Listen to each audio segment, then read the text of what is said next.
Hey, this is Mad Movie Mark from the Mad Movie Mark Movie Review. Thank you for joining me as I review the 1934 crime horror film, The Black Cat.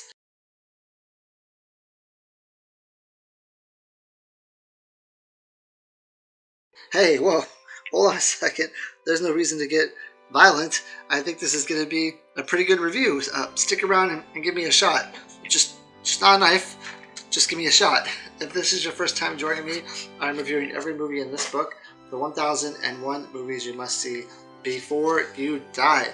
The Black Cat is the first pairing of Bela Lugosi and Boris Karloff. Bela Lugosi, of course, is famous for playing Dracula, and Boris Karloff is famous for playing Frankenstein or Frankenstein's monster, whichever you prefer to call it. But neither of them play those roles in this film. It also stars David Manners as Peter and Lucille Lund as Karen. Now, Peter and Karen are central characters to this film, but they also feel like they don't matter, except for maybe at the end. But we'll get to that a little bit later. So this film shares the title with an Edgar Allan Poe book, which of course was written before this film came out, but the plots are completely different and really share nothing with each other. And it's thought that they did that so that people would recognize The Black Cat by Edgar Allan Poe, and they would go to the theaters, they would rush to see it, they would be excited about it because it would they would think about that, but then it had nothing to do with that at all. This movie instead deals with trauma, revenge, and moral corruption.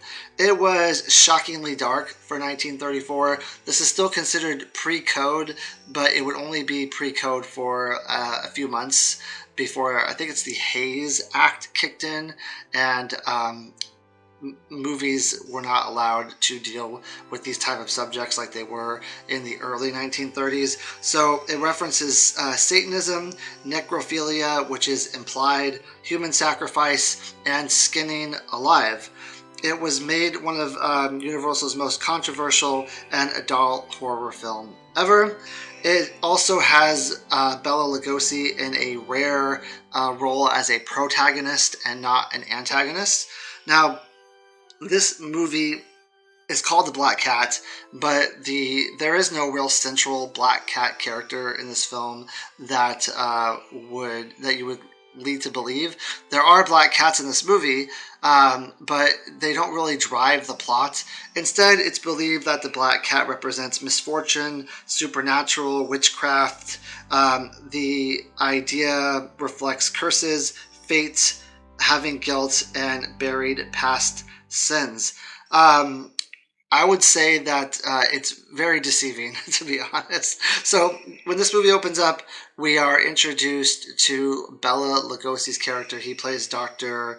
Vitus, and he is traveling to see an old friend, he says. So originally him and Peter and Karen are on a train, and then they end up switching to a bus. When they get on the bus, they're both headed to like the same area.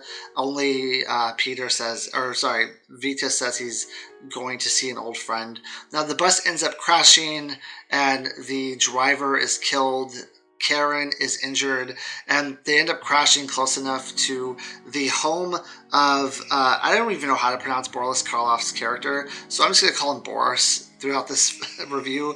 I apologize, but I would butcher it and I wouldn't even come close. So they travel to Boris's house and they decide to stay. Karen gets sort of the medical attention that she needs. While they're at this house, we learn that Vitus, I believe is his name, is for some reason scared of cats, and they say he has this weird affliction where he's scared of cats. There's only a couple times in this movie where that ever happens, where he's scared of cats, and it only like matters to the plot once. So I'm not really sure why it's in there. They could have left it out completely. This whole movie is a bit confusing to me, to be honest. So we also learn that Vitus was in World War I, and he spent years in prison. I think it was like 15 years in a Siberian prison, and he blames his time in prison on Boris's character because he thinks that Boris was a traitor and that he killed a bunch of people and that he ended up building his house on the same country and the same land of the people that he killed. So we learned that Vitus is essentially out for blood. He's out to come try to kill Boris. We also learned that Vitus's wife was killed, and he blames this on Boris, and he doesn't know where his daughter is either. Now, Boris later on in the movie claims that his daughter was also murdered or also killed, but we learned that that's not true and that Boris is actually keeping his daughter as a wife, which is odd. So his daughter is his wife, and his daughter never doesn't have any speaking roles in this movie, so you don't really learn her side of the story or what's going on or why she decided to stay with Boris. We do learn that Boris told her that Vitus died in the war, and now apparently they're married, and Boris has Vitus's dead wife in his basement, sort of like I don't know if it's supposed to be as a shrine to her or whatever, but she's dead and she looks like she's like taxidermied or something down there, and she's in a glass case. So that's where that is. Now, later on in the movie, we learn that for some reason, Boris wants to keep Karen at his house. He doesn't want her to leave. And they go through great lengths to keep her there. Now, for some reason, Dr. Vitus has decided that he wants to deal with Boris after Karen and Peter leave, but he also agrees to not let Karen leave, it seems like. Or he doesn't really fight against it. He doesn't really like try to stop it. In fact, he has a person with him who is his bodyguard or his servant or something, and he actually allows that person to help Boris in his campaign to keep Karen there, which I didn't understand that either.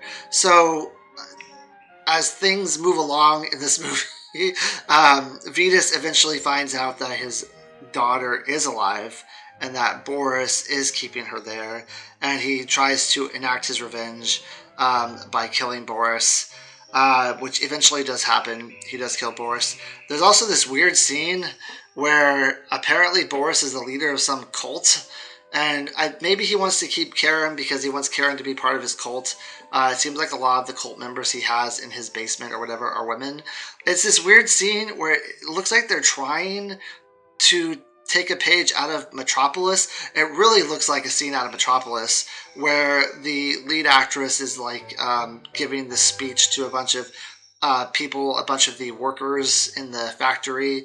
I don't remember exactly what the workers did in Metropolis. It's been a while since I've seen it, but the way they designed this set, it almost to me reminds me exactly of Metropolis and the way they're framing Boris's character, but it's just not done as well, and it's very confusing because I'm not exactly sure why he has this cult or what's the whole point of it. His character is very mysterious, and they don't give you a lot, I would say.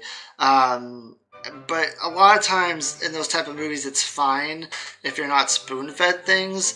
But this whole he's in a cult and he's leading a cult doesn't make any sense. And it doesn't really matter to the plot that he's doing that, except for the fact that maybe that's why he wants Karen. But anyway,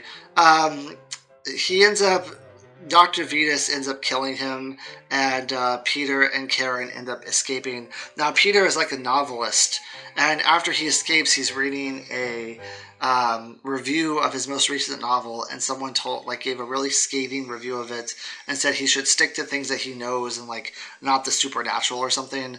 So maybe that's supposed to be give us a window into what his next book will be. Maybe since he knows something that happened that was supernatural, he's going to write a book about that. I don't know. Maybe they showed that later at the end and I tuned out. I have no idea. But I wasn't a huge fan of this movie. And if I'm going to be honest, when it comes to Bela Lugosi, I think the way he talks, his slow drawl, his accent that he has is perfect for Dracula, because that's what we think of as Dracula now. That's our image of Dracula. When we picture them, we think of him talking like that and looking like Bela Lugosi's character.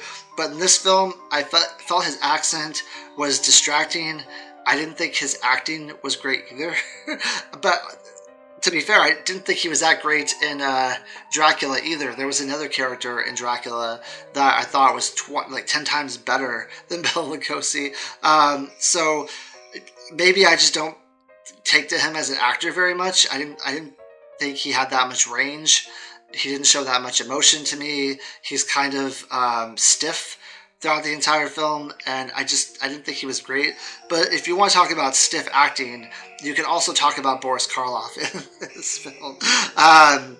The beginning of the film, he's really just staring off into space, and I don't know if that's because he's being accused of killing all these people during the war, if he's having flashbacks, if he's shocked to see Dr. Vitus there. I'm not sure. Eventually, he loosens up a little bit near the end of the film, but I wasn't a huge fan of his acting either.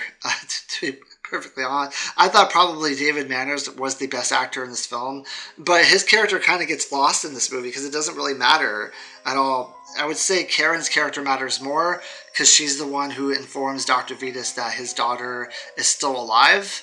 But for two characters who you think are going to be very central and very important to this plot, I mean, the whole reason Boris is one of the reasons he's considered a bad guy is because he's keeping these people there against their will, and Karen's one of the people he's keeping there against his will. You would think that she would matter more, and that you would feel for her, and that you would really care if they escape or not. But I honestly didn't. I didn't really care what happened to the characters at all. I was more interested in Dr. Vitus, and then at the end of the movie, what happens to him, I was confused about and didn't understand exactly why his fate was what it was, especially after just finding his daughter and everything. I'm pretty sure his daughter lives at the end, but I don't remember.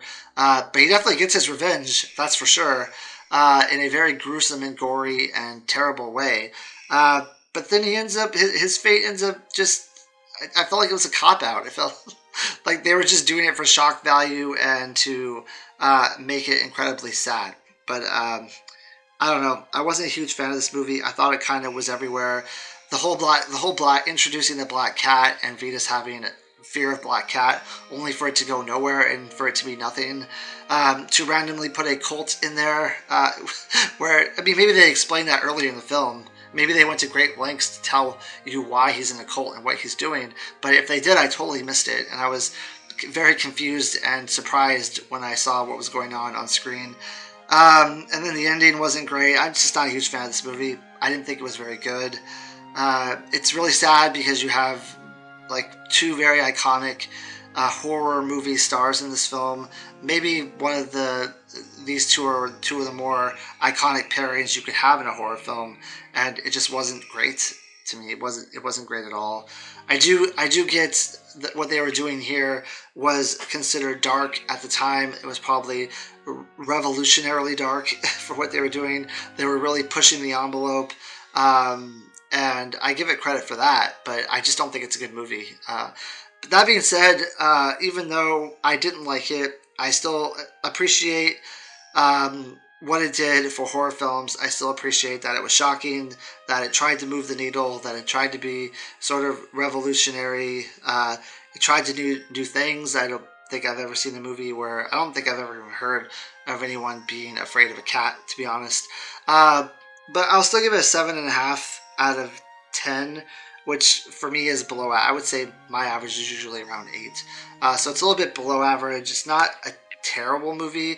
It's just confusing and kind of all over the place, but you could probably still get some enjoyment out of it. It still has pretty good cinematography, and it's pretty good camera work. There's still some really good shots, some really good scenes in this movie.